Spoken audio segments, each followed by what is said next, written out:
Hello and welcome to TelecomTV. We are in Paris at the MPLS, SDN and NFV World Congress 2016. I'm Martin Warwick and I'm talking with Dave Ward, who is the CTO of Engineering and Chief Architect at Cisco.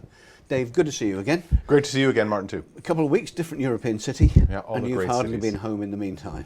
Anyway, glad you're here. Let's start with this. This is a techie event, a very techie event. We're looking at telecoms infrastructure as it approaches a massive, more than once in a generation, very, very rare event indeed, which is going to completely transform the nature of the network with cloud and everything else. However, as is usual, given the network itself and its history, there are some legacy systems and legacy software out there, one of which is MPLS, a venerable old thing, doddering along into late middle age at least, shall we say. I'd like to begin by asking you this. Do you think that SDN and NFV will make MPLS redundant? Absolutely not. Not whatsoever. Not in any aspect, in fact. So that, I think, pretty much no was the answer. Well, care to elaborate on that just a wee bit? So the key thing is that MPLS is a way to connect different enterprises, people, services together. SDN is, its key attribute is to make everything faster through automation, through config and provisioning. Network function virtualization in the history of the internet today, is to take what's currently on a physical appliance and put it into a hypervisor and hopefully soon containers and make it cloud native. Config and provisioning and virtualization of services never will obviate the need to be able to connect these together. Now, MPLS also has a very, very key role in this SDN transition, and that's through a technology called segment routing, which is the ability to automatically configure, provision, and completely automate the construction of MPLS circuits, VPNs, traffic engineered tunnels, even more efficiently than we had in the past. So SDN has brought some key new functionality to the MPLS world. Thank you. Very cogent answer. Nice. Let's see if we can keep going. One of the main concepts of NFV behind it is that of openness.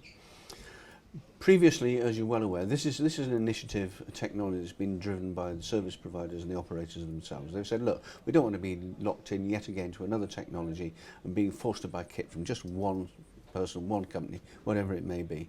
We like SDN, we like NFV, and we're happy to go with it, but we want to be able to choose between what we want to buy, when we want to buy it, and who we buy it from.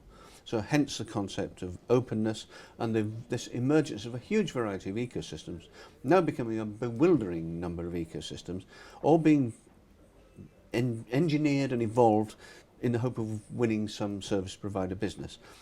Given that, how do service providers select which ecosystem? Now let's remember, many of the members of those ecosystems are the same players. Mm-hmm. How do they pick them? How do they choose to be their transformation partner? How do they go about it? Because they're confused.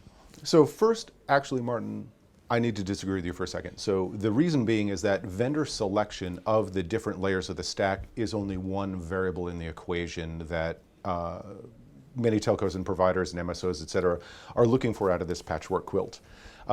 We've also realized in the industry that things are moving so quickly, whether it's a message bus, a data bus, something that's going to collect information, an analytics platform, different languages, API formats, et cetera. These all move extremely rapidly. One of the primary variables that I see of why openness is so key is because the technologies will transition. It's a very different time and place than it ever was with respect to element management systems and OSS and these giant constructions. You must be nimble at every layer of the stack. Now, this being said, how about go about choosing an ecosystem? There's no doubt what's available in the market and what's there. Now, let me describe it this way and at least tell you a quick story. So we developed a product, the Cloud DVR. You maybe heard about it, of course, and it's one of the showcases for our NFV portfolio. Now, when we started that project, it was a patchwork quilt of 32 different suppliers.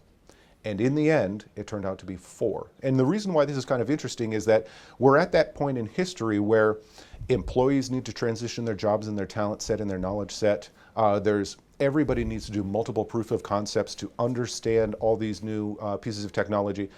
I absolutely encourage that, because no one will have faith in any of SDN, NFV, the virtual appliances in the ecosystem until it's out there. Now, the key variable to selecting an ecosystem may have less to do with either a supplier or anything. I think the key variable for a telco and SP, or et cetera, in this industry to take a look at is who's going to be the system integrator of all these different layers and all these different pieces, and where is the intellectual property or the secret sauce that an SP wants to hold on to. In the past, the service provider was the system integrator for everything top to bottom, soup to nuts.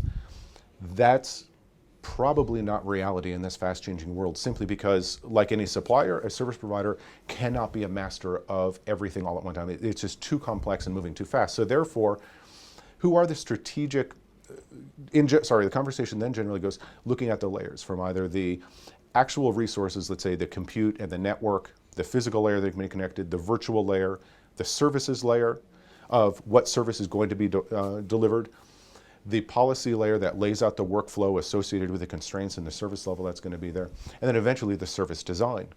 Each one of those layers may be an independent supplier choice that a service provider wants to drive, but in the end, choosing the ecosystem based upon a service provider's ability to integrate the entire system together, the best of breed of the different layers, and again, focusing on not only open protocols, but now with APIs. Yes, there needs to be open APIs, but the challenge here is that APIs move the fastest. And so it has to be a supplier that is incredibly nimble in any one of those layers, and being open enough to be able to integrate that perhaps it's my VNF within your orchestration system, or perhaps my orchestration and a whole suite of virtual network functions next to it. That is the way the world is going to be going forward. And the key decision is who's going to be the system integrator to help pull it all together. Not necessarily that things are always going to be deployed in a turnkey fashion, because again, everything moves so fast. Okay. Where is that key secret sauce? That's why we've got Colonel Sanders. Exactly.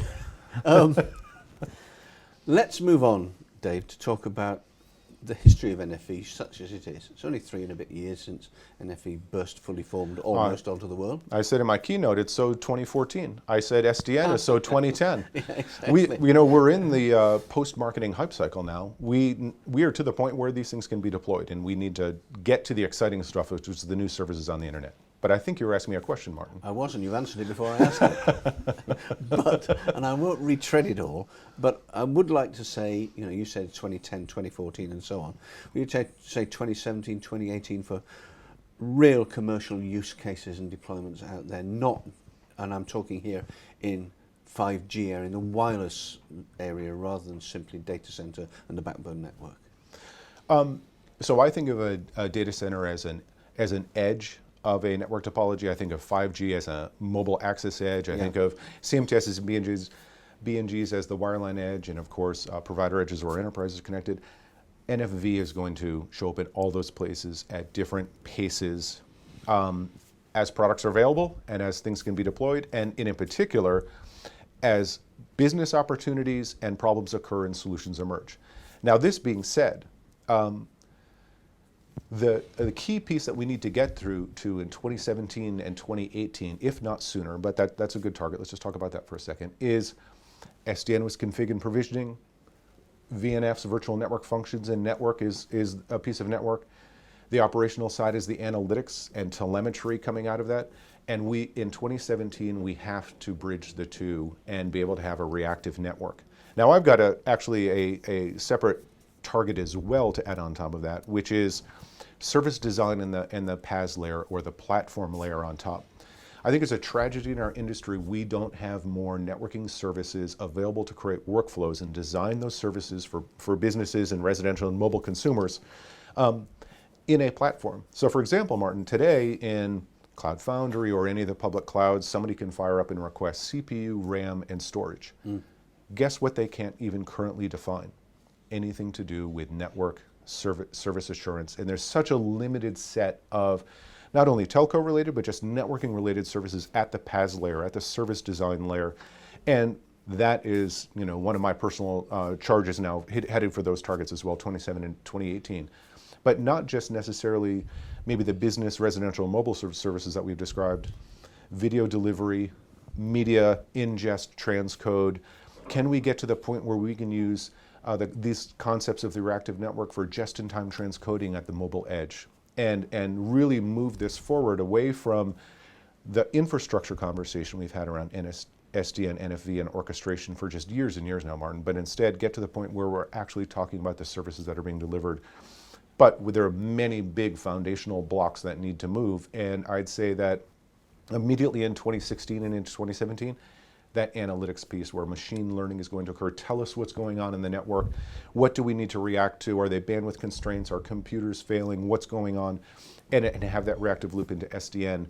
Then we can create high quality, metered, measured services on top out of a PaaS layer.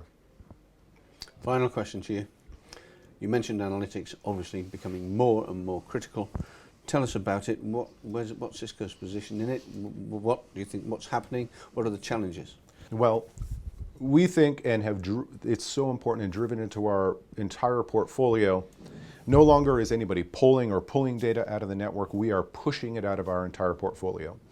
So that way it can be consumed into a scale-out data cluster.